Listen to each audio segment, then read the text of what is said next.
નિર્ણય એ વ્યક્તિગત નિર્ણય હોય છે. માણસનો અંતરાત્મા જાગે તો માણસને કોઈ પણ માણસ પરિવર્તન લાવતા હોય છે.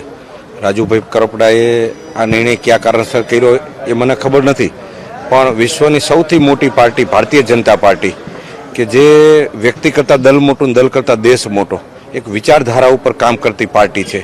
એટલે અમારી પાર્ટીમાં, આપણી પાર્ટીમાં એવું શીખવવામાં આવે છે કે આજનો તમારો જે હરીફ છે એ આવતીકાલનો આપણો મતદાતા છે, અને આજનો મતદાતા આપણે આવતીકાલનો કાર્યકર્તા છે. કે આ પાર્ટી સતત હોરિઝોન્ટલ વધી રહી છે, વર્ટિકલ વધી રહી છે.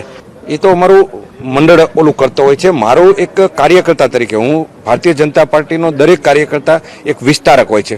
હું વિસ્તારકની રૂએ દરેક માણસને, આજે મતદાતા હોય, બીજા કાર્યકર્તા હોય, તો એને રાષ્ટ્રવાદી વિચારધારામાં જોડવાનું દરેક વિસ્તારકનું કામ હોય છે. એ વિસ્તારકના નાતે હું દરેકને ભારતીય જનતા પાર્ટીની વિચારધારાને જોડવા માટેનું મારું ઇન્વિટેશન હોય છે. ભારતીય જનતા પાર્ટી કોઈ વ્યક્તિ નથી, એક વિચારધારા છે. અને આ વિચારધારામાં ધીમે ધીમે, કારણ કે આ સત્ય વિચારધારા છે, આ વિચારધારા એ વૈશ્વિક વિચારધારા છે, આ વિચારધારા સનાતન વિચારધારા